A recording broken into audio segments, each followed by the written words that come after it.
What if the key to winning in business and in life isn't about the offer, what you're selling, sales tactics, marketing tactics, etc.? What if the key is actually having passion with what you believe in? So, a lot of people say, like, follow your passion is dead. I also believe in this, but there's a couple core principles I want to share here, which will change how you think about business. So, these principles are: don't sell what you wouldn't buy, don't work for those you don't want to become, and create omni win scenarios. And the core kind of TLDR big picture aspect of this video is that if you don't have genuine interest in the mission of the company that you're building, in what type of value you're trying to offer in the world, there's no way you'll ever succeed, because you won't have the long-term stamina to continue playing the game long term. And so the core principle, and we're going to go into some of the specific feedback loops, models, systems, in ways of thinking about these principles that will really integrate them into your perspective and how you see the world. But the core aspect here is that you want to really believe in the type of value that you're offering the world. You want to really believe in the type of person you will become by creating these systems in this type of value. And you want to create omni-win scenarios so that you're engaging with systems, participating in systems where the more you win, the more others win. If you don't do these three things, it's pretty much inevitable that you're going to feel a crap ton of resistance. You're going to feel a lot of, like, you're gonna have a headwind. You're not gonna have a tailwind pushing you towards success. You're gonna have a headwind. And so let's dive into what these three core principles are, the specific frameworks in diagrams that will help you understand them, so that you can really integrate these into your psyche. So these are actually principles from Charlie Munger. Charlie Munger came up with these core principles, and I'm kind of just going deeper on them and rehashing them in a way that I think you will find valuable. So the first one is: don't sell what you wouldn't buy. Like I said before, you're not going to be able to create long-term systems and play long-term games if you wouldn't actually buy the product you're trying to sell. And this means that you have to be in integrity with yourself.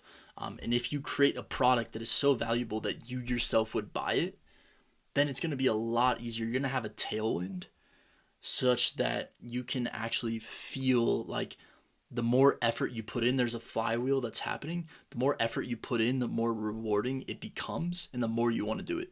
But if you wouldn't buy the product that you're selling, no matter how much effort you put in, you're never going to create that positive feedback loop in that flywheel that would have happened if you create products that you would actually buy. Because I think this is a pretty obvious thing, but a lot of people just get into the game of business to make money as quick as possible, and they don't actually build as much core integrity with the thing that they're offering, the product that they're creating, that it's inevitable that they will lose. So the product belief cycle is essentially this: the more that there's value alignment between the product that you're building and like what you genuinely believe, the easier it is to be authentic, right? The reason that I have a certain tone of voice and way of talking on these videos, because I truly believe this stuff, right? These are ideas that I'm having, that I'm coming up with, that I am like synthesizing, and I really enjoy trying to find mental models and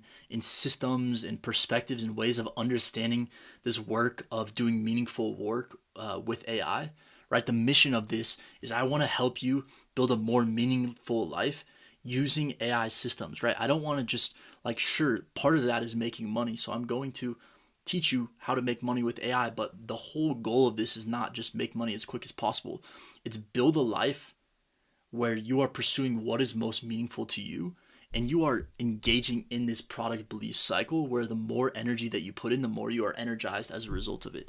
So that there's this feedback loop here, right? So the more you have values alignment, the more you are authentically advocating for the product, the more the customers will trust you, and the more you'll have personal fulfillment. So it just builds this feedback loop. And so another way of understanding this feedback loop is the negative version of this feedback loop. So that was the positive feedback loop. But now let's say you have product value misalignment. If you're selling products that you don't believe in, that are misaligned with your personal values, you're going to feel less agency. And this is going to be a recurring theme throughout this, is that the more that you feel agency, a sense of participation, a sense of excitement, towards the problems that you're solving, the more that this positive feedback loop is going to emerge. And so if you sell a product that you don't believe in, you're going to feel like less excited about building it. You're not going to want to actually participate in the process of building that product. You're going to feel more meaninglessness. There's this idea called participatory knowing from John Vervaeke. There's these different types of knowing. You could logically know something, but not feel it in your bones, not know the process of how to do it, what it feels like to actually engage in the process. So you'll lose this participatory knowing when you're selling something that you don't believe in. You'll lose any sense of purpose, and then you'll try to create content. You'll try to get customers for this product, and it will feel less authentic to you, right? You don't actually believe in it. So how could you possibly create content authentically if you don't believe in it? And so this is why passion is non-negotiable. That's why passion should actually be at the core of your business. And a lot of people will push back on this. It's like, no, just like solve problems, bro. Like passion doesn't matter, right? And in a way, I think there's a valid critique of just follow your passion, right?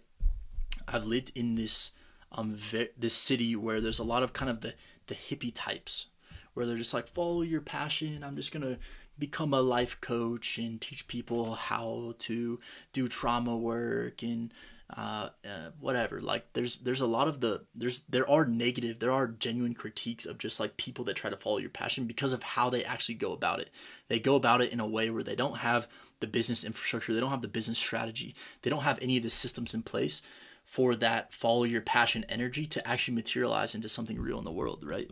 And so when you think about this, what we need to think about is it's not just follow your passion, it's solve a meaningful problem, right? There's a subtle reframe here, right?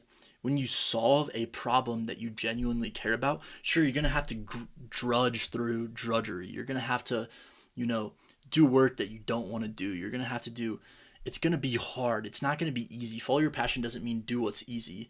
It means solve a problem that is meaningful to you such that you can build this positive feedback loop where the more the energy that you put in to actually solving that problem for people, the more fulfilled you become, the more people trust you because people can feel your energy, right? People can feel when there's authentic desire behind your energy. If you're just trying to peddle something, like you may think that you can trick people, but you can't. People will feel it. They'll feel the inauthenticity in the way that you speak, in your tone of voice, etc. And so you really don't want to be in this feedback loop because you'll have more meaninglessness, you'll have more apathy, you'll be more depressed, you'll have less purpose, and your life will be reduced to doing anything that makes you money. But if you sell products that you do believe in, this will be the exact opposite. See, you'll have more agency. You'll have a greater sense of participation and feedback. And we'll talk about this in a later video, but this is what the flow state is, right? When you have a sense of immediate feedback between yourself and the environment, that's flow state. That's an increased sense of participation in what you're doing, an increased sense of meaningfulness. And so there's this distinction that we need to make between meaning of life and meaning in life, right? It's the meaning of life is like, don't try to find the meaning of life. It's too vague. It's too existential. There's ways that I would say it is helpful to engage in existential questions, but the meaning in life is what is the meaning that you are creating in your life. And that is a result of this being a positive feedback loop. You have a sense of purpose, of authenticity, of agency, of meaning in life, of participation, because you're solving a problem that you believe in, and therefore the product you're selling you actually believe in. So that brings us to our second point. In order to solve problems that you believe in, a lot of times you need to work for other people. And in doing that, you want to make sure that it's not necessarily about the role that you're in. A lot of people will focus on the role. Am I going to become a copywriter or a product designer or a marketer? What I would say, what I've learned in my 5 years in startups is that the most fulfilling work that you ever do is doing work for the types of people that you want to become. I've worked like jobs that I thought I would love. I was a copywriter in a crypto startup was one of the jobs that I worked a couple of years back. And I absolutely hated it. I hated it because the company culture wasn't there. I didn't align with what the company was trying to do. I didn't want to become the types of people that were creating that company. And I worked for the first startup I ever worked for was a SaaS product that created challenges for nonprofits to raise more money. I wanted to be like the type of people that were running that company. I looked up to them. I liked what their values are. They had high integrity. They had core values that I aligned with.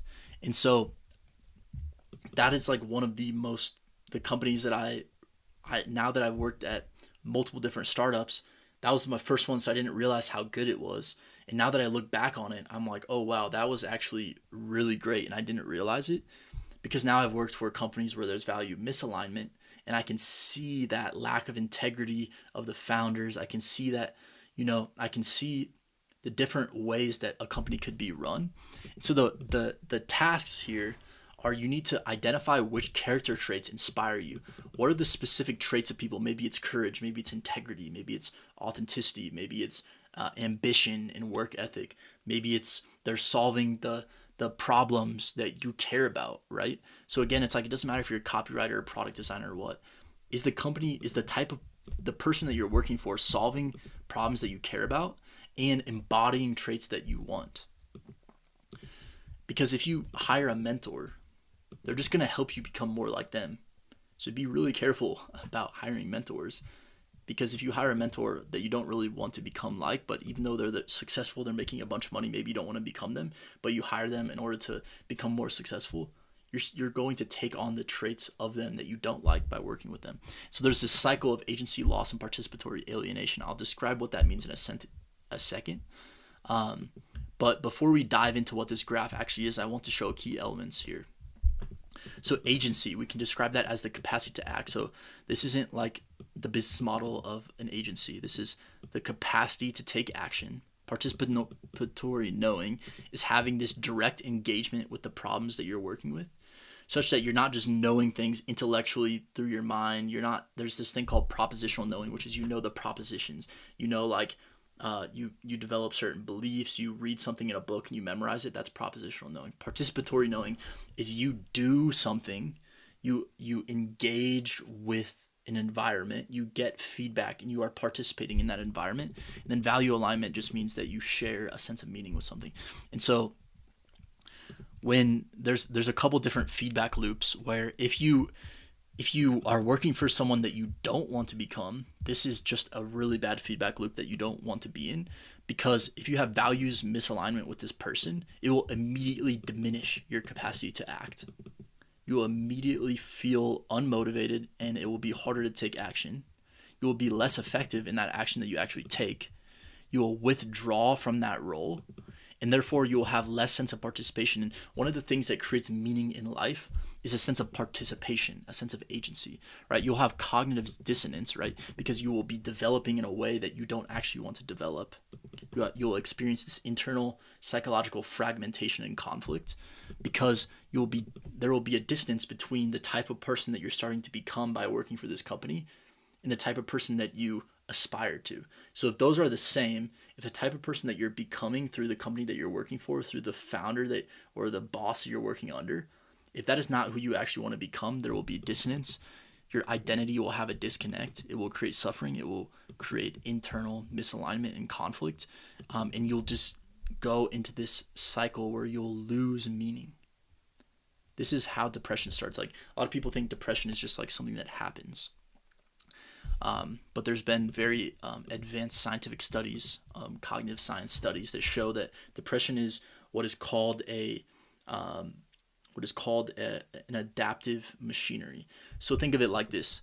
You don't just become depressed because one thing happens to you. You become depressed because there's this cycle, there's this feedback loop that you found yourself in, where you have less agency, you have less participation, you have more dissonance, you have more internal conflict, you're less effective at doing things in your job. You are withdrawing from the process of making meaning. You're having misalignment in your values. You're having lower integrity. The things that you're doing on a day-to-day basis are embodying certain values that are not aligned with the values that you want to embody, right? And so you can think of it like this: if you're working for someone that you don't want to become, it just creates this very negative cycle. So let's go through a couple of the other ways of understanding this. So this is pretty much a different way of understanding the exact same model, but there's this And we can think of this in terms of systems thinking. So systems thinking basically says that it's not everything is linear. There's feedback loops. There's these processes that are feeding in on each other. It's not just like I do this thing happens. It's if I build trust because I, am taking actions, I have a sense of meaning and participation. This reinforces the amount of trust that I have with this person that I'm working for. And in having increasing trust, it's a feedback loop where the more agency that I have, the more participation, the more values alignment that I have, it's like there's the tailwind again, the tailwind metaphor, right? You're just being pushed, and it's easy to have trust. It's easy to work there. It's enjoyable. But there's this other feedback loop, whereas if you're in this cycle, then you're going to break promises. You're not going to follow up. You're not going to do the things that need to get done. You're not going to feel excited. They'll be able to feel your lack of motivation. This is going to erode the trust. And so there's this stock. This stock is like the amount. There's like this stockpile of trust. And you're either engaging in a feedback loop that is putting you on an upward spiral of increasing trust, or you're subconsciously engaging in a feedback loop of eroding trust. So that brings us to our third one, of mutual benefit. In order to find meaning in the work that you're doing, in building systems, in building a business, in building a successful career in life, you need to genuinely feel and be aspired and oriented towards creating omni-win games. So omni-win just means win-win, but why we call it omni is because sometimes it's like I win, you win, but sometimes it's a win-win-win. I win, you win, the system gets healthier, the planet wins. Like every one of these systems that we're in, that we're participating in, we want to aspire to thinking about, if I do this, what is the effect? This is second order effect thinking, right? So if I add value to your life, the effect is you trust me more, and we keep engaging and adding value to each other's life. And then if the product that I'm selling you is helping others, then by me adding value to you, you're adding value to others. We're thinking about the second and third order consequences of our actions. And so we can think of this like a system, right? So you are a system. And so one of the things that you need to know is like, one of the biggest paradigm shifts that I had was realizing that it's like, it's not just like I'm here, you're here, like we're not all just like individual bubbles in the system called the economy, called the political system, like whatever system we're a part of, we are integrated into the fabric of that system. And there's a huge sense of meaning that can be generated, a huge sense of purpose that can be generated when I align the actions that I'm taking with the system, right? Where it's like, this is the negative version of this, but it's like if I'm taking short-term actions that are both harming myself and creating products that are like actually extractive and manipulative, then I will damage the system. And it's not just that like, oh, I can make money and damage the system. It's like, no, that's not how it works. Given that you are a part of the system, if your short-term actions don't think through the type of effects that you're having on other people in the system, the larger systems that you're a part of, then you are essentially creating more problems for yourself by taking short-term action, trying to get short-term money, short-term happiness, short-term love, whatever. Then this will increase your own suffering, it will damage the system, and then the damaged system will end up damaging you. And so kind of the core thing here is that you want to make sure that the projects you're engaging with, the problems you're solving, are both ones that you care about, that you want to solve, and that are aligned with larger, higher order things. You want to align the problems you're solving with the problems of the world. Like, what is a genuine problem I see in the world that if I were to solve that problem would make that person's life better and would make the entirety of the systems of life better, that would make, culture better. Culture is not really this, you can see it as this abstract term, but a culture is the web of relationships of every single human. It's this ecology of relationships of every single human that is engaging, having conversations. This makes every single thing that we do infinitely meaningful, because if every single conversation I have is shaping the culture in some small way, it's kind of like the butterfly effect. If I have a conversation, I'm really depressed, I'm down, I'm trying to manipulate someone, that's like degrading the fabric of culture. And then because I'm a part of the culture, I'm going to feel the negative effects of that. Whereas if I'm focusing on creating the positive feedback loops of increasing the, I'm doing good by others, I'm doing good by the systems, I have virtuous causes that I'm orienting towards, I'm in high integrity human being, this is going to increase the resiliency, the anti-fragility of the systems that I'm a part of. And it's both going to be more meaningful for me, and I'm going to feel better about myself, and life is just going to be better. I'm going to feel lighter, right? So these are the core principles of how to play long-term games, how to stay in the game long-term, right? It's not just like play long-term games, be consistent. It's like, what are the building blocks of consistency? It's if you create the positive feedback loops and the tailwinds that push you towards consistency, it becomes like filming this video is easy. I love this, right? Because I'm talking about something that I care about. I'm in filming this, I'm becoming the type of person that I want to become. And I'm sharing interesting perspectives that I truly am aspiring for these perspectives to be as mutually beneficial and omni-win as they are.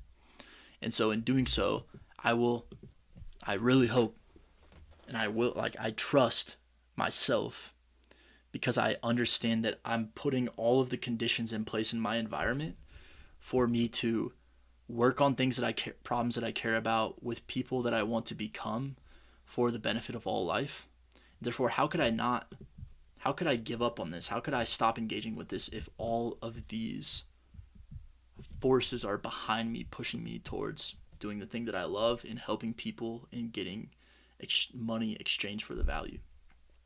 So I really hope this reframed a couple things for you, and it changed a couple of the ways that you think about developing your career, developing your business, and helps you understand some of the systems, psychological, ecological, and cultural, that play into how to do meaningful work and how to wake up thrilled by the work that you're doing. So thank you so much for watching. We actually talk about these in the community that I'm building. If you really like this video, check out the community. It's in the description. Basically, we talk about the core skills of how to use AI to create a meaningful life, how to use AI agents to automate stuff that you don't want to do so you can spend more time doing creative work like these types of videos, how to get better outputs with AI, and mental models. And my goal with this, and I'll be adding more to this over time, my goal with this is really that the more time that you spend in this community, the more you will be inspired to use AI to create a meaningful life, and you will know exactly how to do that. And I'm giving out free onboarding calls, so if you join the community, which is currently free, it's not going to be free forever, but if you join the community now, you'll get a free 30-minute call with me. We'll create the systems, we will create the blueprint, the strategy for you to live a meaningful life using AI. And we'll talk about the specific next steps that you need to take based on the life situation that you're in. So I really hope that you come join us in here, have conversations. We have live calls happening once or twice a week. And so I really appreciate you for watching this video. It really means a lot to me. And I hope that you found these perspectives and systems valuable.